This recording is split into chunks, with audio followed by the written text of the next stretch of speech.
Assalamualaikum warahmatullahi wabarakatuh. Salam sejahtera bagi kita semua. Tetap selalu menjaga kesehatan dan selalu berbahagia. Sebuah proses kegiatan mencari kebenaran terhadap suatu fenomena atau fakta yang terjadi dengan cara yang terstruktur dan sistematis itu disebut sebagai penelitian. Penelitian sangat memegang peranan penting jika dilakukan secara baik dan benar. Di antara manfaat penelitian adalah membantu manusia untuk meningkatkan kemampuannya dalam menginterpretasikan fenomena-fenomena yang terjadi di dalam masyarakat dan sekitarnya yang bersifat kompleks dan saling berkaitan. Lalu sebagai alat dalam pengambilan kesimpulan untuk pemecahan masalah. Lalu, seperti apa tahapan penelitian yang baik itu? Untuk menjawab pertanyaan itu, di video ini akan dibahas beberapa topik. Pertama adalah definisi penelitian yang akan kita angkat dari para ahli. Yang kedua, langkah-langkah penelitian, di mana kita akan membahas tentang tahapan-tahapan dalam melakukan penelitian. Yang pertama, kita mulai dengan topik bahasan yang pertama, yakni tentang definisi penelitian. Sudah saya bahas dari awal bahwa bicara tentang definisi penelitian ini banyak sekali yang mengeluarkan definisi atau pengertian penelitian dari para ahli. Namun di kali ini akan dibahas atau akan disampaikan hanya beberapa para ahli saja. Yang pertama adalah Surjono Sukanto. Penelitian merupakan suatu kegiatan ilmiah yang didasarkan pada analisis dan konstruksi yang dilakukan secara sistematis, metodologis, dan konsisten, serta bertujuan untuk mengungkapkan kebenaran sebagai salah satu manifestasi keinginan manusia untuk mengetahui apa yang sedang dihadapinya. Kemudian ada Sanavia Faisal yang mengemukakan bahwa penelitian merupakan suatu aktivitas dalam menelaah suatu problem dengan menggunakan metode ilmiah secara tertata dan sistematis untuk menemukan pengetahuan baru yang dapat diandalkan kebenarannya mengenai dunia alam dan dunia sosial. Kemudian ada Sutrisno Hadi. Menurutnya, penelitian ialah usaha dalam menemukan segala sesuatu yang mengisi kekosongan atau kekurangan yang ada, menggali lebih dalam apa yang telah ada, mengembangkan dan memperluas, serta menguji kebenaran dari apa yang telah ada, namun kebenarannya masih diragukan. Ada Donald Urey.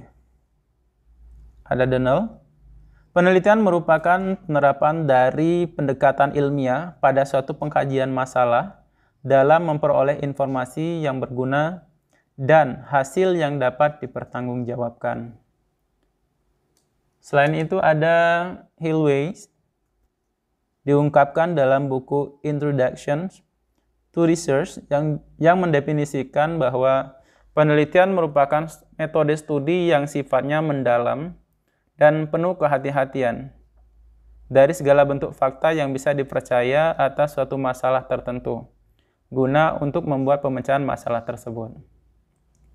Terakhir ada Ferson mengungkapkan bahwa penelitian ialah suatu pencarian atas segala sesuatu yang dilakukan secara sistematis, dengan penekanan bahwa pencariannya dilakukan pada masalah-masalah yang dapat dipecahkan dengan penelitian.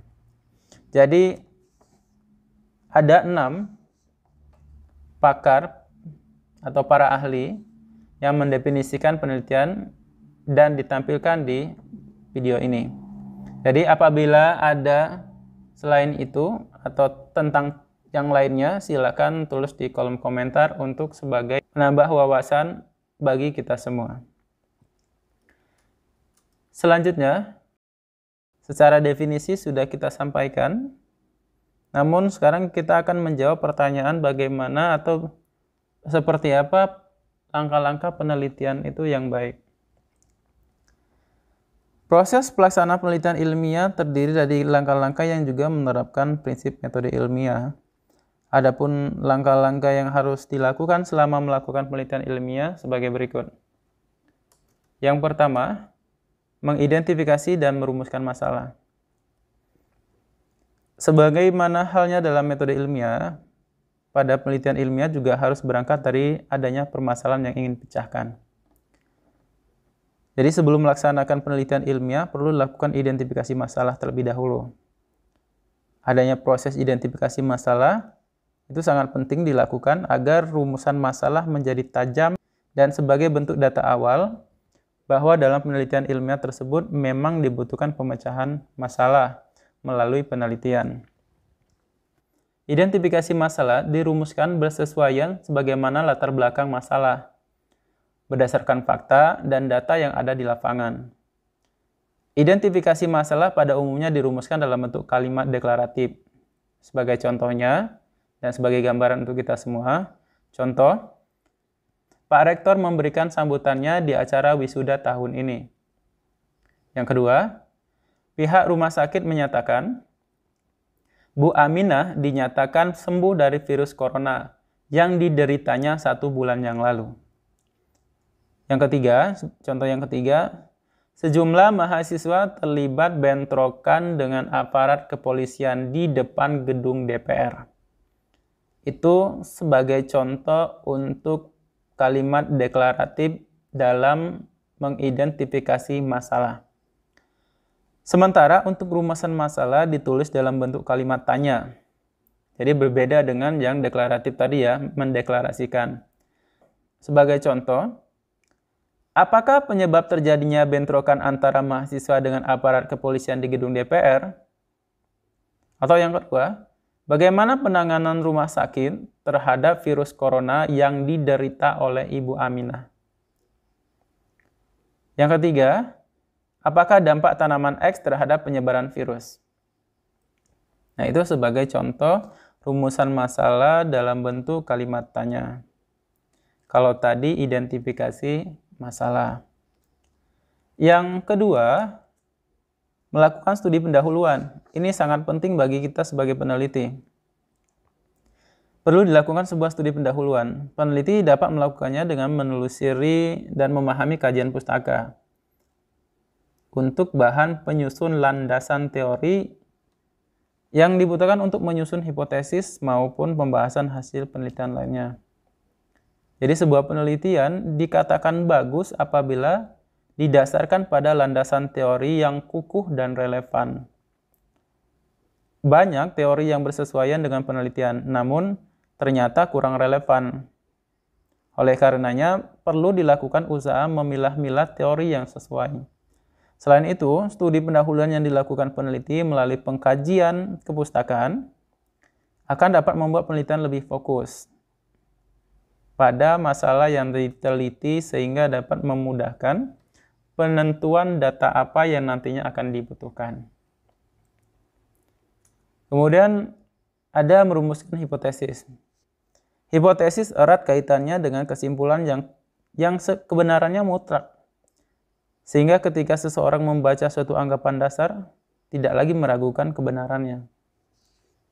Langsung saja saya akan memberikan contoh. Contohnya, hipotesis yang pertama adalah penggunaan teknologi dan sistem informasi secara bersama-sama mempengaruhi kinerja manajemen perguruan tinggi. Jelas ya? Hipotesis yang kedua, contohnya, terdapat korelasi timbal balik antara teknologi dan sistem informasi. Yang keempat adalah mengidentifikasi variabel dan definisi operasional variabel. Nah, variabel penelitian sangat perlu ditentukan agar masalah yang diangkat dalam sebuah penelitian ilmiah menjadi jelas dan terukur. Dalam tahap selanjutnya, setelah variabel penelitian ditentukan, maka peneliti perlu membuat definisi operasional. Itu sesuai dengan maksud dan tujuan penelitian. Definisi operasional variabel adalah definisi khusus yang dirumuskan sendiri oleh peneliti. Perlu diingat bahwa definisi operasional tidak sama dengan definisi konseptual yang didasarkan pada teori tertentu. Kemudian langkah yang kelima adalah menentukan rancangan atau desain penelitian. Nah, rancangan penelitian itu merupakan prosedur atau langkah-langkah aplikatif yang berguna sebagai pedoman dalam melaksanakan penelitian ilmiah bagi si peneliti yang bersangkutan.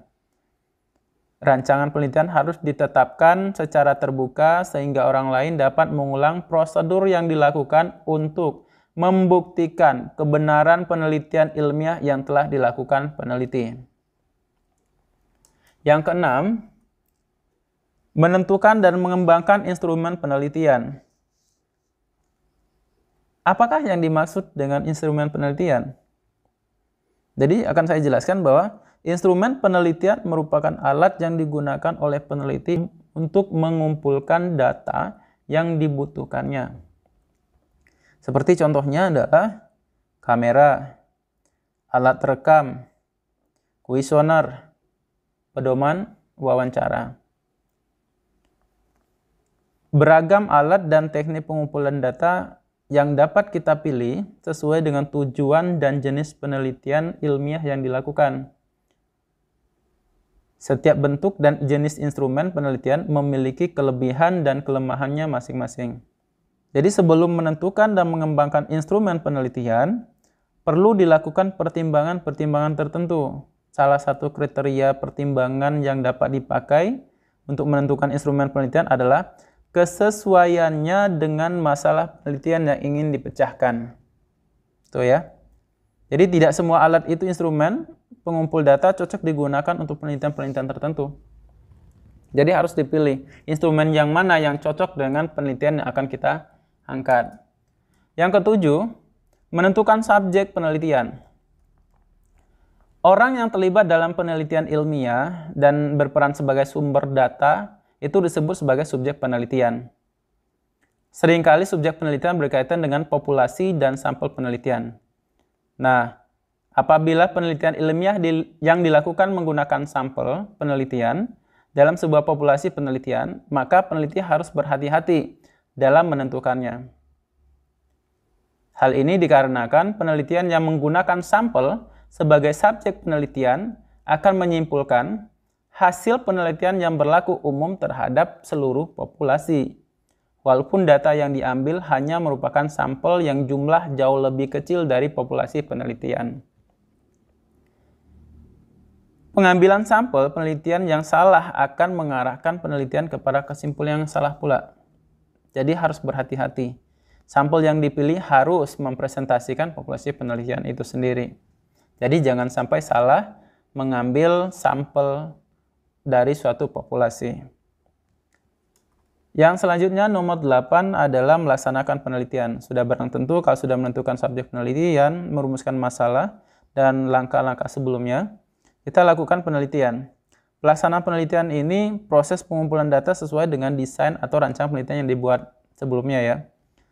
Pelaksanaan penelitian harus dilakukan secara cermat dan hati-hati karena berhubungan dengan data yang dikumpulkan.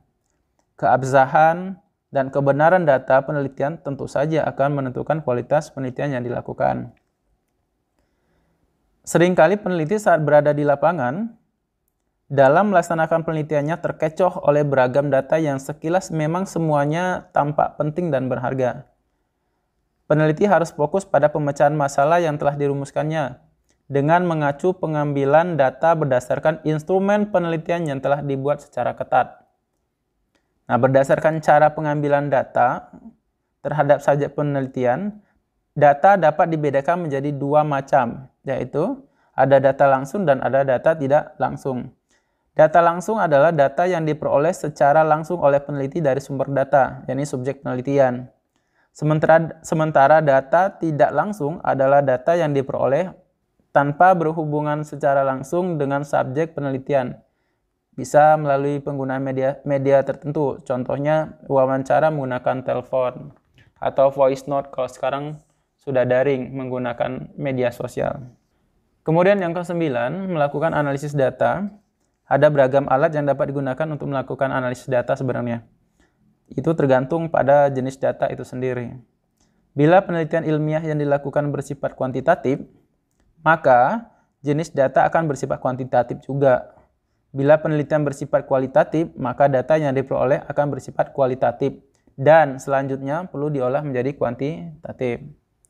Untuk itu perlu digunakan statistik dalam pengolahan data dan analisis datanya. Jadi, lakukanlah analisis data sesuai dengan jenis dari penelitian yang kita gunakan. Sifat penelitiannya seperti kualitatif atau kuantitatif. Ke-10, merumuskan hasil penelitian dan pembahasan. Ini sangat penting sekali. Pada hakikatnya, merumuskan hasil penelitian dan melakukan pembahasan adalah kegiatan menjawab pertanyaan atau rumusan masalah penelitian sesuai dengan hasil analisis data yang telah kita lakukan. Jadi merumuskan hasil penelitian ini itu disesuaikan dengan apa rumusan masalah kita sebelumnya. Pada saat melakukan pembahasan, berarti peneliti melakukan interpretasi dan diskusi hasil penelitian. Hasil penelitian dan pembahasannya merupakan inti dari sebuah penelitian ilmiah. Pada penelitian ilmiah, dengan pengajuan hipotesis, maka pada langkah inilah hipotesis itu dinyatakan diterima atau ditolak. Dan dibahas mengapa diterima atau ditolak. Bila hasil penelitian mendukung atau menolak suatu prinsip atau teori, maka dibahas pula mengapa demikian. Pembahasan penelitian harus dikembalikan kepada teori yang menjadi sandaran penelitian ilmiah yang telah dilakukan. Ingat, teori yang kita gunakan pada saat mau melakukan penelitian. Karena ini bicara tentang indikator-indikator yang kita gunakan dalam hal melakukan penelitian. Kemudian yang terakhir adalah menyusun laporan penelitian dan melakukan diseminasi. Seorang peneliti yang telah melakukan penelitian ilmiah wajib menyusun laporan hasil penelitiannya. Penyusunan laporan dan diseminasi hasil penelitian merupakan langkah terakhir dalam pelaksanaan penelitian ilmiah. Format laporan ilmiah seringkali telah dibakukan berdasarkan institusi atau pemberi sponsor di mana peneliti itu melakukannya. Nah, jadi diseminasi dapat dilakukan dalam bentuk seminar atau menuliskannya dalam bentuk jurnal-jurnal penelitian. Ini sangat penting agar hasil penelitian diketahui oleh masyarakat luas, terutama masyarakat ilmiah, dan dapat dipergunakan apabila itu diperlukan.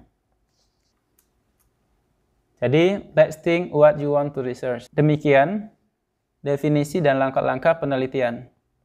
Semoga bermanfaat. Sumbangsi saran kalian, silahkan tulis di kolom komentar. Lebih dan kurang saya mohon maaf. Wassalamualaikum warahmatullahi wabarakatuh.